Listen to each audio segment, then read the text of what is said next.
এতিয়ালৈকে যদি আপুনি চৰকাৰী ঘৰ লাভ কৰিব পৰা নাই বা চৰকাৰী ঘৰৰ লিষ্টত আপোনাৰ নাম অন্তৰ্ভুক্ত হোৱা নাই তেনেহ'লে এতিয়া আপুনি চৰকাৰী ঘৰৰ বাবে এপ্লাই কৰিব পাৰিব। কোনো পঞ্চায়তত বৰ্তমান এপ্লাই চলি আছে। ইয়াৰ চাওক দেখিবলৈ পাইছে গাঁও সভাৰ জৰিয়তে প্ৰধানমন্ত্ৰী আৱাস যোজনা গ্ৰামীণ PMAYG তালিকাত মোৰ নাম অন্তৰ্ভুক্তি কৰিবৰ বাবে আবেদন। তাৰপিছত চাওক মহাশয় সন্মানপূৰ্বক বিনীত নিবেদন এই যে মই উপৰোক্ত ঠিকনাৰ দৰিদ্ৰ সীমাৰেখাৰ তলত বসবাস কৰা পৰিয়ালৰ সদস্য হওঁ। সদ্যগঠিত PMAYG তালিকাত মোৰ নাম অথবা মোৰ পৰিয়ালৰ কোনো সদস্যৰ নাম অন্তৰ্ভুক্ত হোৱা নাই। মই পূৰ্বৰ ইন্দিৰা আৱাস যোজনা অধীনতো উপকৃত হ'ব পৰা নাই। বৰ্তমান বাঁহ বেতেৰে সজা কেঁচা ঘৰত বসবাস কৰি আছোঁ। সেয়ে মোৰ নামত প্ৰধানমন্ত্ৰী আৱাস যোজনা গ্ৰামীণ PMAYG তালিকাত অন্তৰ্ভুক্ত কৰাৰ বাবে অনুৰোধ জনালোঁ।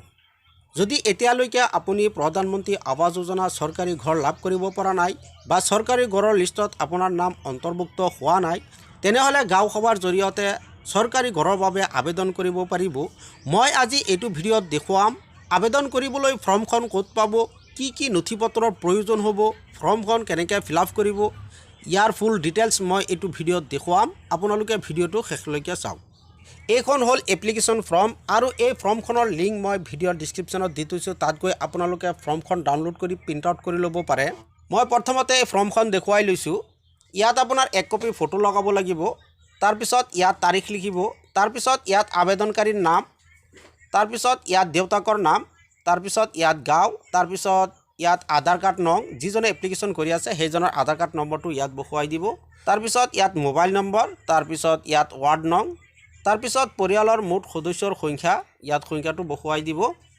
তাৰপিছত অলপ তলফালে আহিব। পৰিয়ালৰ সবিশেষ তথ্য তলত উল্লেখ কৰা হ'ল। পৰিয়ালৰ সকলোৰে তথ্য তলত উল্লেখ কৰিব লাগিব। তাৰপিছত ঘৰৰ বিৱৰণ, কেঁচা ঘৰ নে পকা ঘৰ, আপোনাৰ যদি কেঁচা ঘৰ থাকে তেনেহ'লে কেঁচা ঘৰত টিক চিন লগাই দিব। তাৰপিছত SECC 2011 ঘৰ নং, 2011 চনত যিটো চেঞ্চাছ হৈছিল সেই চেঞ্চাছৰ ঘৰ নম্বৰটো ইয়াত বহুৱাই দিব। এইটো হ'ল 2011 চনৰ চেঞ্চাছ কৰা ৰিচিপ্ট। ইয়াত চাওক ৰিচিপ্টত লিখা হৈ আছে ঘৰ নম্বৰটো ইয়াত বহুৱাই দিব। তাৰপিছত আপোনাৰ পৰিয়ালত যিকেইজনৰ নাম আছে সকলোৰে ইয়াত নাম দিব লাগিব। প্ৰথমতে নাম, তাৰপিছত দেউতাকৰ নাম, তাৰপিছত মাৰ নাম, তাৰপিছত লিংগ, তাৰপিছত বয়স, তাৰপিছত কোটালীৰ সংখ্যা।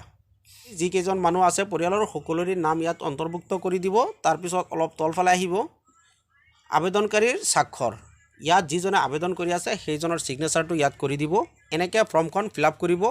আৰু কি ডকুমেণ্ট লাগিব, আপুনি ID প্ৰুফ দিব লাগিব, ভোটাৰ ID কপি কৰি দিব লাগিব, তাৰপিছত 1 কপি ফটো লাগিব।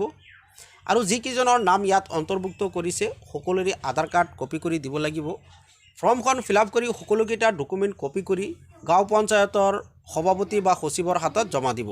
এনেকৈ আপোনালোকে চৰকাৰী ঘৰৰ বাবে এপ্লাই কৰিব পাৰে। যদি ভিডিঅ'টো ভাল লাগে লাইক কৰিব, শ্বেয়াৰ কৰিব আৰু যদি কিবা জানিব লগা থাকে তেনেহ'লে কমেণ্ট কৰিব পাৰে।